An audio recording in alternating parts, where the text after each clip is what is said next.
Okay, we'll go ahead and do the pledge of allegiance.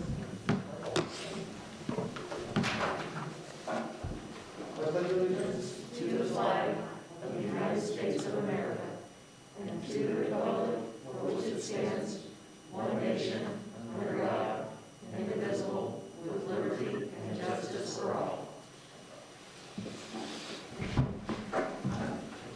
Okay, item 3, approval and correction of the minutes of the regular board meeting that was held on October 19th, 2020. Could I have a motion? Stryker.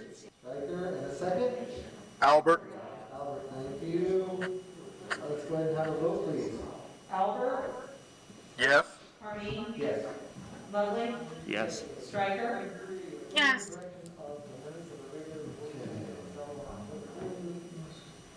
Item 5, public participation. Stryker. I believe we have Chair John Cross that would like to address us tonight. Yes. Thank you very much, Doug. Appreciate it. And Dr. Konzarski, thank you for having me here this evening. Making my way down to Columbus for a very long week. We're back in session this week, rightly so. We have a lot to defend this week, trying to keep Ohio open, keep our economy open, keep people's jobs, fighting for our financial health and our mental health and our physical health. And as it relates to schools, as a parent with 2 young kids in Kenton City Schools, obviously saw the email that go out today about remote learning. And one thing that I tried to do with several school districts in my legislative district between Logan County, Hardin County, and Hancock County is I made the promise to all of our schools is that I'm not going to complain or give direction to school districts. It's really up to the school districts and how they want to operate. And so I think over the next couple of weeks, with Thanksgiving coming up and with the break, hopefully the numbers will go down and we can certainly get our children back in school. I would rather take a few weeks of time and have them home versus 2, 3, 4 months at home. So certainly commend you for what you're doing, and we understand it's challenging for parents to find at the last second support and the stuff that they need. But we want to keep our children safe, but I do believe, as a parent that really tries to teach our kids, these kiddos are better off in the classroom because they might get a good civics lesson from me, but other than that, we're struggling as parents to make sure they get a good education. So with that being said, let me thank all of our teachers, our staff, our administrators. We understand that 2020 is not what anyone expected to be. We know that you didn't sign up for this, nor did I, when you entered public service, because people forget teachers are public servants. And we're all responsible to the taxpayers. And so we just want to thank everybody for the hard work for hopefully 2021 is much better than 2020. 2 things I wanted to bring to the board's attention. We have, and thanks to Dr. Konzarski, she's always helpful to assemble all the county school districts together to talk to the superintendents. We have heard from you all and Hancock County as it relates to the challenges you have getting substitute teachers. So with the media here tonight, we're asking for everybody's help and for everybody watching on YouTube and at home. If you have any interest in helping our school district, we would like for you to reach out to our school districts, not just Kenton, but all the school districts in Hardin County. If you're qualified to be a substitute teacher, they're in desperate need of help. When teachers are out because they have to be quarantined or sick, we need good people, good mentors who can be in the classroom to help our children. And what we don't want to happen, obviously, is have empty classrooms and putting you all in a position where you're struggling to find people to monitor and be good mentors to our kids. So we're asking everybody tonight to look back, and even if you can help out one day a week, it's better than nothing. So we're kind of making a public call to all citizens. Now, what does it take to be a substitute teacher? There's obviously a little bit to it. But one of the things we wanted to address tonight is legislation I've introduced. It's House Bill 756. It is going to have its first hearing on Wednesday in the Education Committee. We've drafted it as a bill, and we've also drafted it as an amendment, so a brief civics lesson for our all. If we can attach it to a bill that's moving a lot faster than what it is to start off with a bill, on how a bill becomes a law, we're going to try to attach it as an amendment to another piece of legislation that can move fast, that might have emergency language in it, so it becomes effective at the immediate signature by the governor. What this bill would do is it would remove the 4-year degree. So right now in the state of Ohio, state law says you have to have a 4-year degree to be a substitute teacher. And while I think that is all fine and well, part of my, I guess, being a legislator is trying to drive local education decisions to become more local than it is at the state. And so in this bill, we're trying to remove the 4-year degree requirement. What we're doing is allowing local school boards to decide. So guess what? Instead of us at the state telling you what to do, you get to decide what you think is best for your district. And boy, wouldn't you love that on many other decisions. So hopefully this is maybe one of many decisions that we can start to steer locally than having it being a state-driven situation, because all school districts are different. And that's why I've said to all the school districts, I'm not going to criticize if one school district starts early and the other one starts late, because the district has to, number one, report to their board, their school board, who was elected by their community members, and they're going to know best. You all know what's best for Kenton City school districts, not a bunch of bureaucrats in Columbus. So what's great about this bill is if you still love the 4-year degree requirement, Kenton City schools can put that in place. But Ridgemont or Ada may say, well, we're going to do a 2-year degree so we can try to get more applicants. Findlay City schools might say, no, we're going to drop it all the way to a GED, high school diploma, but then we'll look at your career experiences, because I'm sure there's a great amount of veterans, people who have retired in the community that have a tremendous amount of career experiences, and you all can determine to hopefully expand your pool of substitute teachers by doing it this way. We've seen there's some good support from other legislators who think this is a wise idea. We're looking at it for the 21 school year.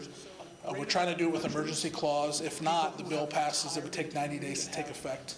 So sooner the better. And maybe if it works, we just make it law for the future. Something where instead of putting that state mandate back in, we can keep that back. So it's something to pay attention to. And where hopefully that can help. We also understand that the challenge you have with bus drivers too. But hopefully someday we can work with substitute teaching and bus drivers, where instead of getting all your paperwork and protocols district by district, maybe we can start to see more of a regional approach. Wouldn't it be nice to have a pool of substitute teachers from Hardin County for all the school districts versus all the things you got to go through school district by school district? The second part is the education funding formula bill. Back in the mid-90s, when I was a youngster, they deemed the education funding formula of the state of Ohio unconstitutional. And it has been unconstitutional since that time. Not an easy subject, not an easy thing to do, or it would have been done by now. And so we're looking at House Bill 305, and over the last 2 years, Speaker Bob Cupp of Lima, Ohio, and Representative Patterson, in a bipartisan way, have traveled around the state working with school boards and administrators on how to best put together a funding formula. And the first question we all should ask ourselves is, what's our child worth? What does it cost to educate a child in Ohio? And you hear various answers. I've heard anything from $7,000 per pupil up to $14,000 per pupil. In my opinion, the first dollar we spend, the first taxpayer dollar we spend in the state of Ohio should be investing in our children. Out of all the money we spend, at a $70 billion budget to put together a 2-year budget in the state of Ohio, why isn't the first dollar we spend investing in education, when I hear other members from the executive branch always wanting to cut here or cut there? So this funding formula for the city of Kenton purposes, roughly, don't hold my numbers too exactly, but I think it's a $2.138 million increase. So your budget currently is around 10.9, and it would go to 13.5. And so we've asked all the superintendents to work with their school board members to look at that funding formula, because we believe that's a bill that could be passed here in lame duck. What's lame duck? It's the final 2 months of this legislative session. Any bills that don't get passed as of December 31st at 11:59, the Cinderella pops back to a pumpkin, and those bills go to die. We start all over again. So we do have some momentum. Right now, I've heard from our superintendents of Hardin County. I'm going to be meeting with them, Hancock County superintendents, on Friday. Generally, it's a positive sign right now. So right now, I'm a yes vote on that bill. But here's the caveat. We see a lot of pressure here locally to put more levies on our school district, for our school districts here locally. For every dollar more that we can increase our state budget at the state level, it really should be a dollar less that we have to worry for public levies at the local level. We all pay taxes, and in our taxes, when we collect our paychecks, we pay federal, state, and local taxes. And the way I look at it is the state tax dollars, obviously we send to the state and the local here. It's almost, I'm not saying we're double dipping and we're paying twice, but I'd rather see our state taxes take the precedent and the priority versus trying to increase income or property taxes here for locally. So when it comes to levies, what I think we're trying to get to is the million-dollar question is, can we pass a constitutional education funding formula, investing in our children smartly, wisely, and well, and taking some of the pressure off the local taxpayers and the local burden? Kenton historically, with their school boards, have done, I think, well, managing our money wisely and well, but not all school districts can say that. And we have seen school districts, even in my legislative district, fail to pass levies right now. We've helped them with performance audits, which is not a bad thing. So take a look at that. We think that can help this school district. We definitely appreciate the voters and the supporters of this school district who have voted on past levies. But we're also trying to send a message that it should be the state of Ohio that takes the burden off of our local taxpayers. You can't get rid of levies altogether, but there has to be a good balance. And we're trying to see if we can come to that balance is the best way to explain it. So with that, Dr. Penzarski and President Carmine, that's all I have to report tonight, but wanted to come before you to help spread the word and talk a little bit about education policy. I could sit and talk all night. I can't wait to get a hold of my budget next year or get a hold of the education budget, because there's certainly things I think we can start slashing, which is unfunded mandates and testing and over-testing. Did you know it cost $30 million? $30 million of taxpayer money to put together those flawed report cards that we talk about. The state of Ohio spends $30 million to put together flawed report cards that parents look at and we know aren't true because the data is flawed. Did you know that we spend $5 million to test every junior in the state of Ohio to take the SAT? Not every junior needs to take the SAT, particularly if they're not going to college. But guess what? They use the SAT as part of the career readiness score inside the flawed report card. So you see where I'm going, and just a matter of 60 seconds, there's two line items that I'd be glad to redline and put $35 million to better use. Now, some of that's tied to federal mandates that are challenged with us to change. But my point is, if we're going to spend money in education, let's make sure it's getting inside the classroom. Let's make sure it's getting inside where it's not being driven by unfunded mandates that put more regulations and red tape on you all. Because at the end of the day, the teachers got to teach and get our kids prepared for career readiness, right? It's no longer about just going to college or going to work. It's career readiness. And you all have started that pathway leaps and bounds versus other school districts. So we want to help you keep going that way. With that, open to any questions. No, we just appreciate your openness and willingness to meet with us as a county on a regular basis and to come to individual local board meetings. It means a lot. We're happy to do so. And kind of, COVID's not fun for any politician to sit at home, and we're about zoomed out. So I'm trying to take even more Zoom meetings. So it's nice to be here in person with you all. And thank you for allowing me to come in and say hello. Thanks. Thanks, John. Thank you. Okay, item 6, reports of the treasurer.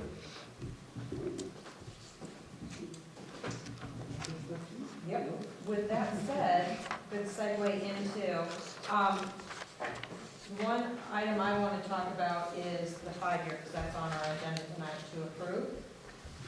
Just a couple of highlights I would like to go over about the 5-year. First of all, with what Mr. Cross said, we are 57%, almost 60% reliant upon state funding. The other 43% is local taxes. So without that state funding, that means a lot for us. So anything that they can do, that would be great. We benefit greatly from that. With that said, then the opposite, our expenses, 80% of our expenses are personal salaries and fringe benefits. So that's a big chunk of change right there when you're looking at the 5-year. Another line item for us that is a big line item, and that is our income tax. Our income tax is a 1% traditional income tax, has been in effect since 1995. We are down in overall collections from this year to last year at this point in time, about 6%, which we did anticipate we were going to probably lose a little bit of that just because of the way the economy has gone in the last 8 to 9 months. The other line item that I said our state funding is 57 reliant upon, our state foundation, we took approximately a hit of $310,000 from that funding. So that's a lot for us when you're 57% reliant on state funding.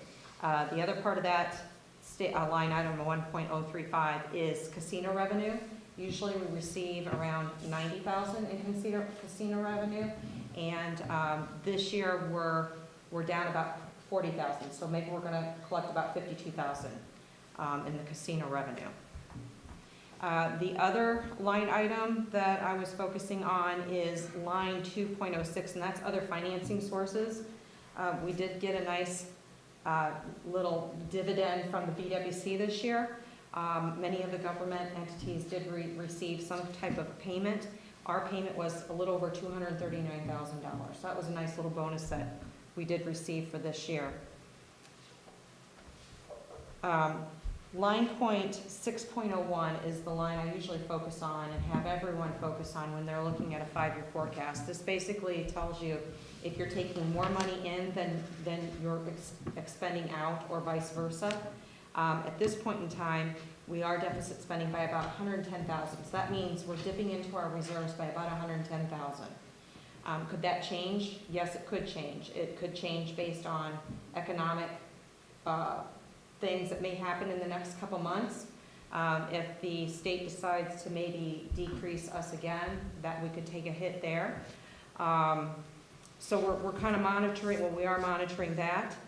The other line item that I would also like to point out is line item 5.01, and that is our operating transfers out. Right now I have about $110,000 sitting there to transfer from the general fund into our food service fund. I'm monitoring the food service fund right now. I'm not saying that we're going to have to take that money and put it out into the food service fund, but again, I'm not sure where we're going to end up based on, again, economic factors that have hit us because of the COVID.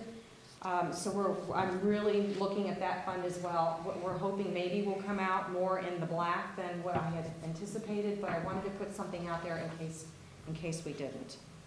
Other than that, if anyone has any questions, I will have this sent into the state as it is required to get to the state by the end of this month. So I will upload it so they can get it sent, and hopefully by the end of this week it will be out on the ODE's website. Anyone that wants to see it can go there, or if they want a copy, they can always request a copy from me as well. Okay. Thank you for that. I guess we need to go ahead and get a motion to accept that, please. Ledley. Ledley. And could I have a second? Striker, thank you. And just to be clear, this is just to accept the treasurer's reports. treasurer's report, The actual right. 5 Not the years 5 part year, of the yeah. agenda. Right. You're fine. Okay, let's go ahead and have a vote, please. Carmine? Yes. Ledley? Yes. Stryker? Yes. Albert? Okay, item 7, we'll move on. Superintendent's report and communication. Jen, the floor is yours. Yeah, so we have a little bit to talk about today. An email went out that states that we'll be going to remote learning tomorrow through Tuesday the 24th. We don't enter into this decision lightly. We know that the best place is to have our kids in school. However, as John Cross spoke, we need substitutes. And it's not just teacher substitutes, it's all substitutes. Last week, we were really struggling with our cafeteria. We didn't know if we were going to be able to serve lunches and what that meant. We just didn't have enough subs to cover. And know that when we have absences, it's not always COVID related. So we have absences because of other things. People have doctor's appointments. People might be on medical leave. And so not everything is linked to COVID, but a lot of it is. And I think that's important. So to give you a for example, today 20% of our staff was out of the district. We had 21 positions that weren't filled. So only 58% of our vacancies were filled today.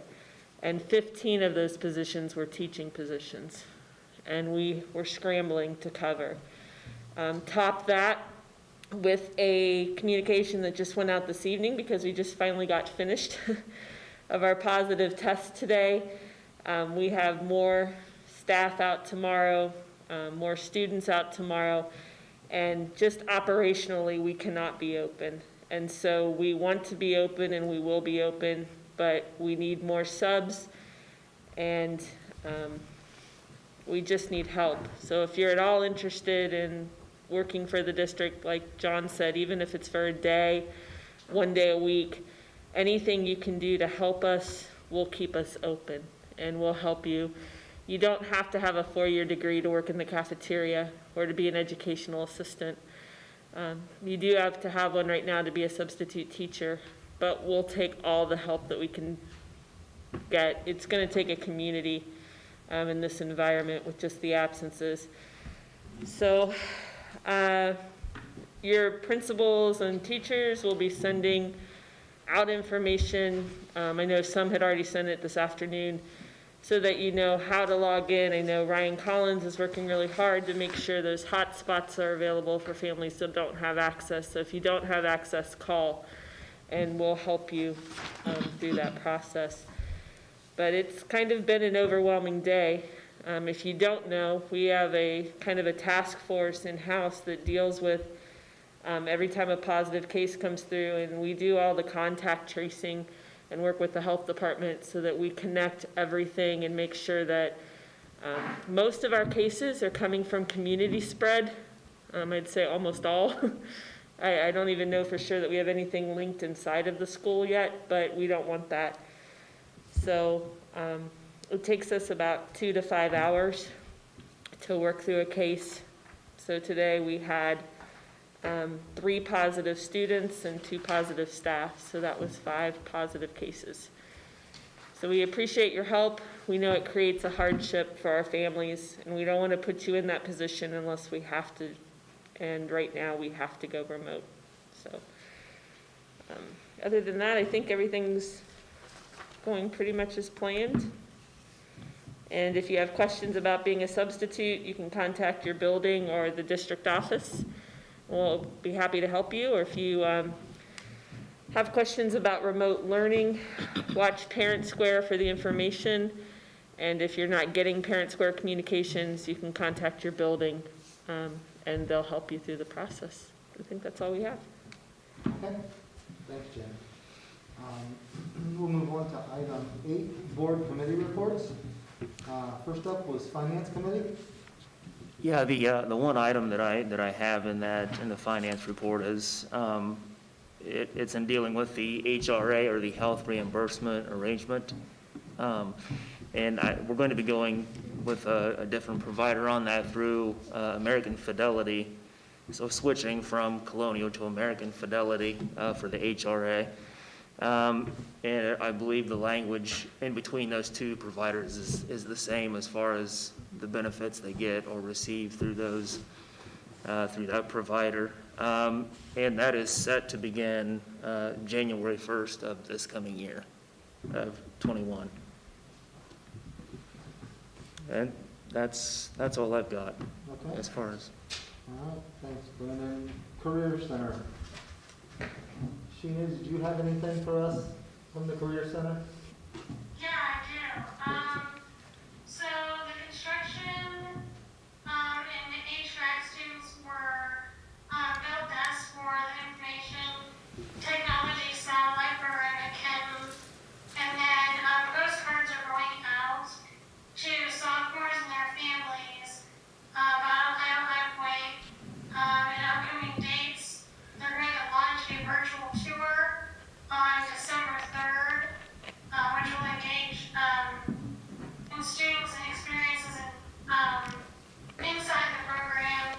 You can watch videos and learn about the programs.